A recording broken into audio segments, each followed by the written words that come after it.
Start करें अपना आज का लेक्चर जो है। इसमें बेसिकली हम कंटिन्यू करेंगे अपना chapter 1 constitution why and how. So इस चैप्टर के ऑलरेडी 2 पार्ट्स अपलोड हो चुके हैं। ठीक है, इंट्रो पार्ट है पार्ट 1, तो ये जो है आपका पार्ट 2 होगा। सो इस चैप्टर पे ऑलरेडी 2 पार्ट्स अपलोड हो चुके हैं, आज हम पार्ट 3 करेंगे।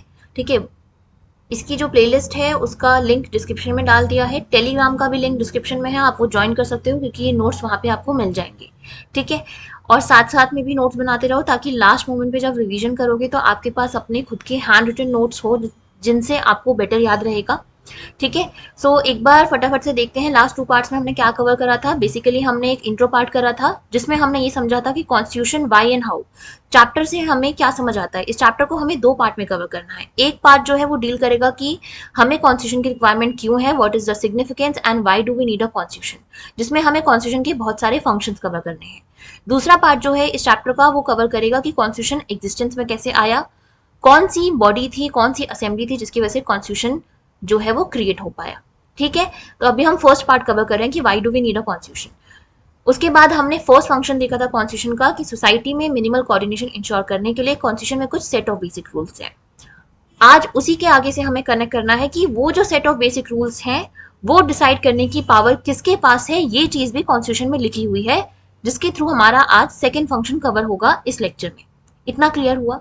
ठीक है, तो हम स्टार्ट करते हैं सेकेंड फंक्शन से कॉन्स्टिट्यूशन के, specification of decision making powers.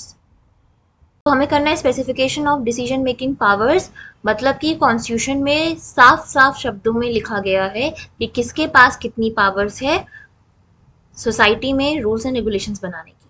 ठीक है, गवर्नमेंट कैसे बनेगी, अगर हमारे पास लेजिस्लेचर है जैसे कि नेशनल लेवल के लेजिस्लेचर है पार्लियामेंट, तो उसके पास कितनी पावर्स है लॉज बनाने की।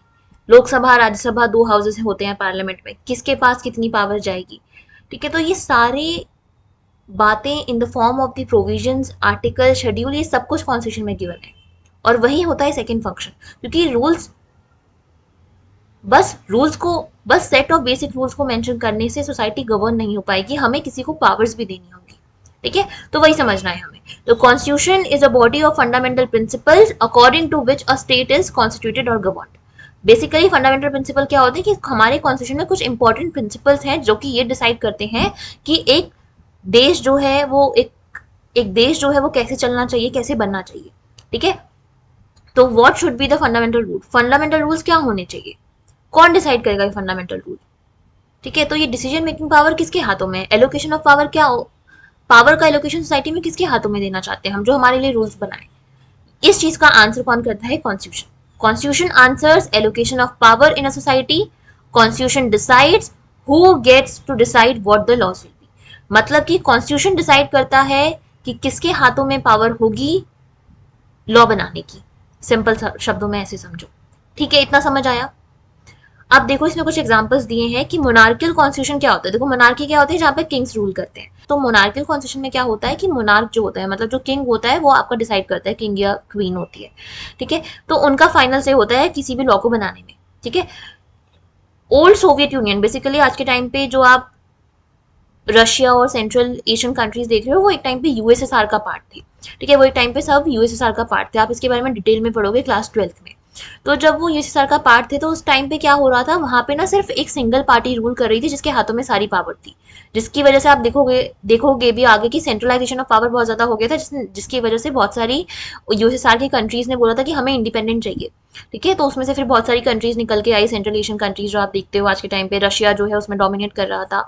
तो ये सब कुछ है ऐसा हिसाब किताब इसका। ठीक है, डेमोक्रेटिक कॉन्स्टिट्यूशन, जैसे इंडियन कॉन्स्टिट्यूशन हमारा डेमोक्रेटिक कॉन्स्टिट्यूशन है, मतलब कि लोगों के हाथों में पावर है डिसाइड करने की। कैसे, how people get to decide, basically हम अपने रिप्रेजेंटेटिव्स को इलेक्ट करते हैं ना इलेक्शंस के थ्रू, उसके बाद वो जाके हमारी जो पार्लियामेंट्री बॉडीज होती हैं, लेजिस्लेटिव बॉडीज होती हैं, वो उसमें बैठते हैं, लॉज बनाते हैं, डिबेट करते हैं। तो इसलिए हमारा कॉन्स्टिट्यूशन डेमोक्रेटिक कॉन्स्टिट्यूशन है, और डेमोक्रेटिक कॉन्स्टिट्यूशन में हमेशा पावर किसको दी गई है, लोगों को दी गई है, लोग डिसाइड करेंगे। लोग कैसे डिसाइड करते हैं, अपना रिप्रेजेंटेटिव चूज करके। Indian constitution specified parliaments gets to decide laws and policies. तो इंडियन कॉन्स्टिट्यूशन में लिख दिया गया है कि हमारे देश के लिए कौन रूल्स एंड रेगुलेशंस पॉलिसीज बनाएगा, पार्लियामेंट बनाएगा, क्योंकि पार्लियामेंट एक लेजिस्लेटिव बॉडी है, लॉ मेकिंग बॉडी है। ठीक है।